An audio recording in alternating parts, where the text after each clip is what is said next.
मैं आपको बताने वाला हूँ ऐसी 3 गलतियां जो कि अगर आप कर दोगे ना इस ड्रॉप ईयर में तो आपका ये पूरा ड्रॉप ईयर बर्बाद हो जाएगा। और हेलो गाइस, तो आज हम बात करने वाले हैं ऐसे एस्पिरेंट्स के बारे में जो कि नीट 2024 को एम कर रहे हैं। तो उससे रिलेटेड मैं आज वीडियो लेकर आया हूं बिकॉज मैं आपको बताना चाहता हूं मैं भी आप ही की तरह पिछले साल ड्रॉप लिया था एंड मैंने काफ़ी गलतियां की ऑनलाइन प्रिपरेशन में। पीडब्ल्यू से मैं भी प्रिपरेशन कर रहा था, तो मेरे से जो भी गलती हुई वो मैं आपको आज बताने वाला हूँ, जिससे कि गाइस होगा क्या, अगर आप ये गलती करने वाले होगे तो आप पहले ही समझ जाओगे। आपको मैं सारी बातें बता दूंगा और क्या क्या चीज़ें इंपॉर्टेंट है वो सारी बातें बताऊंगा, लाइक स्टडी मटेरियल से रिलेटेड और भी जितने कुछ है, लाइक बैकलॉग से रिलेटेड मैं आपको ऐसा ट्रिक दूंगा जिससे कि आपका बैकलॉग कभी बनेगा ही नहीं। आप चाहे 4 से 5 दिन जो है ब्रेक भी ले लोगे तब भी आपका बैकलॉग नहीं बनेगा। तो वो मैं आपको अपने एक्सपीरियंस पे बेस्ड बताने वाला हूं। तो मेरा ये जो पूरा 1 साल में जो भी एक्सपीरियंस रहा है वो आपके साथ आज शेयर करूंगा।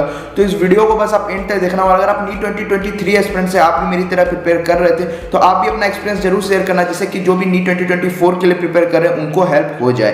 तो चलिए इस वीडियो को अभी स्टार्ट करते हैं। तो गाइस इस वीडियो में आपको 3 गलतियां बताने वाला हूं। तो गाइस सबसे पहली गलती जो होती है वो होती है स्टडी मटेरियल से रिलेटेड। आप लोगों को लगता है कि मैं ये भी ले लूं वो भी ले लूं। तो गाइस सबसे पहले मैं आपको बता दूं कि अगर आप ऑनलाइन प्रिपरेशन कर रहे हो और अगर पीडब्ल्यू से कर रहे हो और अगर आपका फर्स्ट ड्रॉप है तो आपने यकीन 2024 बैच ले लिया होगा। अगर नहीं लिया है तो आप ले सकते हो। आपको बैच का बाइंग लिंक जो है डिस्क्रिप्शन में और पिन कमेंट में मिल जाएगा, तो आप वहां से डायरेक्टली जाके बाय कर सकते हो। अब गाइस बात आती है कि स्टडी मटेरियल में क्या खरीदें, लाइक पीडब्ल्यू मॉड्यूल्स लें कि एमटीजी लें या क्या लें, कुछ समझ में नहीं आता है। और गाइस लाइक हमारे जैसे सो कॉल्ड यूट्यूबर आपके पास आएंगे, पूरे साल आपको कुछ ना कुछ रिकमेंड करते रहेंगे और वो बेसिकली जो है हम जैसे यूट्यूबर का काम है कि हमें पैसे मिलते हैं उनका प्रमोशन के लिए एंड हम उसे रिकमेंड करेंगे। बट गाइस आपका भी फर्ज बनता है कि आपको पता होना चाहिए कि मुझे इस चीज की जरूरत है कि नहीं। और गाइस अगर मैं रियलिटी बात करूं ना तो आपको किसी भी चीज की जरूरत नहीं है अगर आपने यकीन 2024 बैच ले लिया है तो। क्योंकि गाइस मैं आपको बताना चाहता हूं उसमें इतना मटेरियल मिल जाता है ना, अगर आप उसी ही कंसिस्टेंसी से फॉलो कर लो वही काफी है। हर एक चैप्टर में आपको क्लास के अंदर ही काफी क्वेश्चंस करा दिए जाते हैं, 100-200 क्वेश्चन करा दिए जाते हैं। फिर डीपीपीज में आपको 200-250 क्वेश्चन दिए जाते हैं और उसका फिर एक्स्ट्रा असाइनमेंट भी दिया जाता है सैटरडे संडे करने के लिए या हॉलीडेज में दिया जाता है। तो गाइस अगर आप उतना ही कंसिस्टेंटली कर लो ना तो उसी से बेसिकली पेपर आता है और उसी से आपका सिलेक्शन भी हो जाएगा।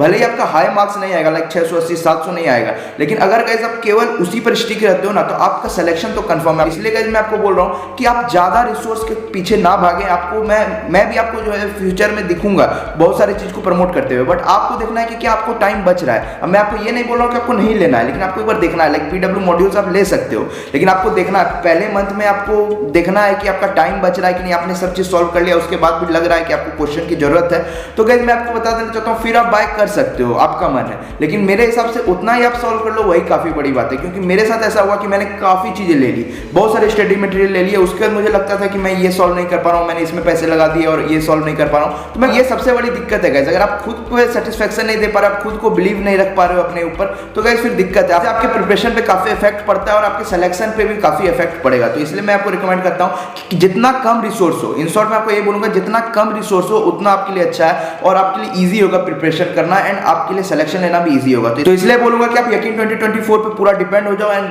उनके टीचर्स को आंख बंद करके आप फॉलो करो एंड आपका सिलेक्शन कंफर्म है। आपको स्टडी मटेरियल में यही रिकमेंड करूंगा। एंड अब गाइस हम बात करेंगे टेस्ट और डीपीपी की, ये सेकंड गलती है। तो गाइस मैं आपको बताना चाहता हूं इसमें क्या होता है कि आप स्टार्टिंग जब करोगे तो फर्स्ट सेकंड वीक तक आप डीपीपी कंसिस्टेंटली मतलब सॉल्व कर रहे होगे, क्योंकि उस समय आपके पास मोटिवेशन है, सेल्फ मोटिवेटेड आप रहते हो, उस समय आपके पास जोश रहता है, तो आपको लगता है कि मैं करूंगा। एंड गाइस फिर धीरे धीरे क्या होता है, टाइम के साथ साथ क्या होगा कि आपको लगेगा कि यार केवल लेक्चर देख लेते हैं, डीपीपी नहीं भी करेंगे तो चलेगा। तो गाइस मैं आपको यही बोलूंगा कि ये सबसे बड़ी गलती है। क्योंकि गाइस जो चीज आप थ्योरी में सीख रहे हो अगर आप उसको मतलब लगाओगे नहीं क्वेश्चन के थ्रू तो फिर कोई फायदा नहीं है। तो इसलिए जितना आप लेक्चर को वैल्यू दे रहे हो उतना ही आपको डीपीपी को वैल्यू देना होगा। भले ही आपका 20 में से 5 क्वेश्चन ही बने, बट गाइस उसका वीडियो सॉल्यूशन देखो, उससे आप सीखो। मेन आप उसी से सीखोगे, आप लेक्चर से कुछ नहीं सीख रहे हो, आप मेन सीखोगे डीपीपी में। जब आप इनपुट लगाओगे अपना थ्योरी का जो भी कॉन्सेप्ट है तभी आप उससे ज्यादातर सीखोगे। तो इसलिए मैं आपको रिकमेंड करूंगा कि डीपीपी जरूर सॉल्व करो और तभी गाइस आप जैसे कि टेस्ट होगा, शॉर्ट टेस्ट, फुल टेस्ट होगा, वो भी आपका मतलब तभी आपका कॉन्फिडेंस आएगा और आप फुल टेस्ट, शॉर्ट टेस्ट में अच्छा मार्क्स ला पाओगे। और गाइस मैं आपको बताना चाहता हूं बहुत लोग ये भी गलती करते हैं कि लाइक स्टार्ट होगा अभी धीरे धीरे 15-20 दिन के बाद आपका शॉर्ट टेस्ट स्टार्ट होगा, फिर फुल टेस्ट भी स्टार्ट होगा 1-2 मंथ के बाद, तो आप उसे भी मत छोड़ना। या नहीं तो होगा मान लीजिए कि आप शॉर्ट टेस्ट दे रहे हो, आपका 192 मार्क्स का मतलब कि पेपर था, मान लो आपको 90-100 मार्क्स ही आया, तो उससे आप डिमोटिवेट हो जाओगे और आप छोड़ दोगे पेपर, आपको लगेगा कि टेस्ट नहीं देंगे। और ऑनलाइन में सबसे बड़ी गलती यही एस्पिरेंट्स करते हैं, और मेरे साथ भी यही हुआ कि मुझे लगा कि ये टेस्ट छोड़ देते हैं, और होता क्या आपको लगता है कि मैंने इसका रिवीजन नहीं किया, यानी तो आपका सिलेबस ही कंप्लीट नहीं है वो टेस्ट वाला, और आप उसको सोचते हो कि ये टेस्ट छोड़ देते हैं, अगले में कर लेंगे। और इसी तरीके से अगर आपने एक छोड़ दिया ना, तो आपका पूरा छूटता चला जाएगा, और आप पूरा साल के बाद मतलब जो एंड हो रहा होगा और नीट का एग्जाम आ रहा होगा, तो आपको रिग्रेट फील होगा कि मैंने एक भी टेस्ट ही नहीं दिया, मेरा सब कुछ बर्बाद हो गया, पूरा साल ही बर्बाद हो गया।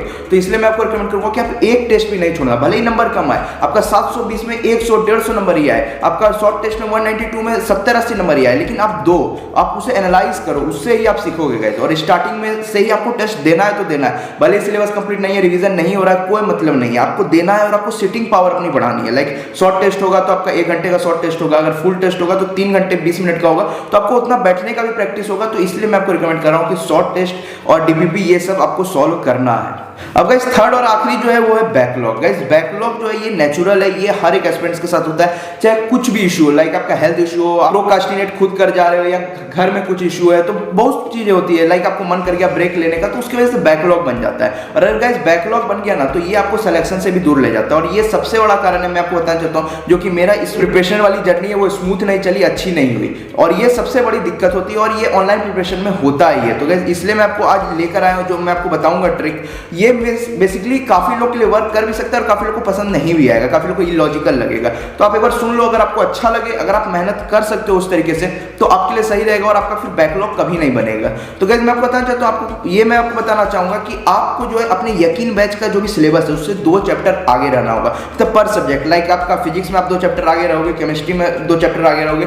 तो इससे क्या होगा मैं आपको बताना चाहता हूं, क्योंकि देखो यकीन बैच में आपको एक चैप्टर में कम से कम 5 से 6 लेक्चर लिया जाता है, तो अगर आप 10 दिन में छोड़ दोगे ना पढ़ाई तो भी आपका बैकलॉग नहीं होगा। अब कैसे क्या करना है वो मैं आपको बताता हूं। तो गाइस मैं आपको बताना चाहता हूं, आपको अभी उम्मीद बैच जो है कंपटीशन वाला चैनल पे आपको डिटेल में पढ़ाया जा रहा है, हर एक चैप्टर 4 से 5 घंटे में हर एक चैप्टर पढ़ाया जा रहा है। तो आपको क्या करना है गाइस मैं आपको बताना चाहता हूं, जैसे कि अभी स्टार्ट हो जाएगा, तो 6 घंटे का आपका जो है मेन लेक्चर होगा यकीन बैच का, एंड 2-3 या 4 घंटे में आप बेसिकली जो है कर लोगे उसके जो भी पढ़ाया गया उसका रिवीजन एंड डीपीपी सॉल्व कर लोगे। उसके बाद जो गाइस टाइम बचेगा, क्योंकि अभी स्टार्टिंग है तो आपके अंदर सेल्फ मोटिवेशन है, तो आप इजीली डेली के 14-15 घंटे पढ़ सकते हो। तो आपको क्या करना है गाइस, उम्मीद लेक्चर देखना है, उम्मीद लेक्चर से आप आगे होगे, मतलब कि जो भी सिलेबस चल रहा है उससे आप आगे हो जाओगे, हर एक में मतलब आपको हमेशा 2-2 चैप्टर तो कम से कम आगे रहना ही है। और अगर आप आगे निकल गए तो बहुत अच्छी बात है, उसकी बात तो कुछ हो ही नहीं सकती। तो इसलिए आपको क्या करना है कि डेली के कम से कम 2-2.5 घंटे ही आप देखो उम्मीद के लेक्चर, तो आप 2 दिन में इजीली जो है एक चैप्टर कर लोगे, एंड इस तरीके से। और फिर क्वेश्चन प्रैक्टिस भी करना है। क्वेश्चन प्रैक्टिस कहां से करोगे, तो लाइब्रेरी सेक्शन में आपको बहुत सारे क्वेश्चन मिल जाएंगे, पीवाईक्यूज मिल जाएंगे, आपको टॉपिक वाइज क्वेश्चन मिल जाएगा,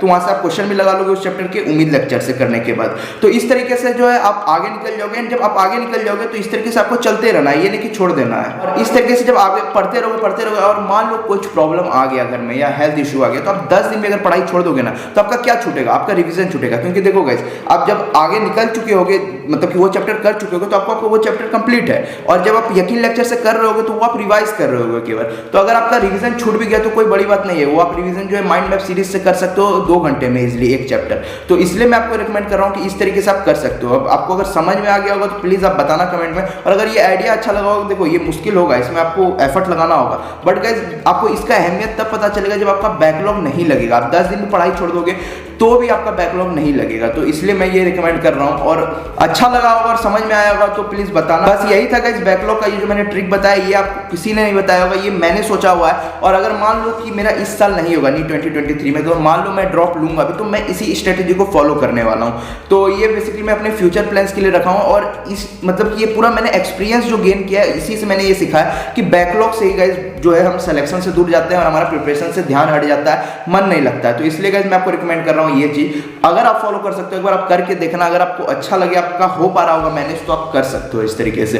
तो अगर वीडियो थोड़ी भी हेल्पफुल लगी होगी, अच्छी लगी होगी, तो लाइक कर देना, और ऐसी वीडियो देखते रहने के लिए चैनल को सब्सक्राइब कर देना। और गाइस मैं आपके लिए एक टाइम टेबल भी लाऊंगा कि किस तरीके से ये सब मैनेज करना है, तो उसके लिए चैनल को सब्सक्राइब जरूर कर लेना, और अपने नीट एस्पिरेंट फ्रेंड है उनके साथ इस वीडियो को शेयर करना। तो गाइस मिलते हैं किसी और नई वीडियो में, तब तक के लिए बाय बाय, जय हिंद, जय भारत।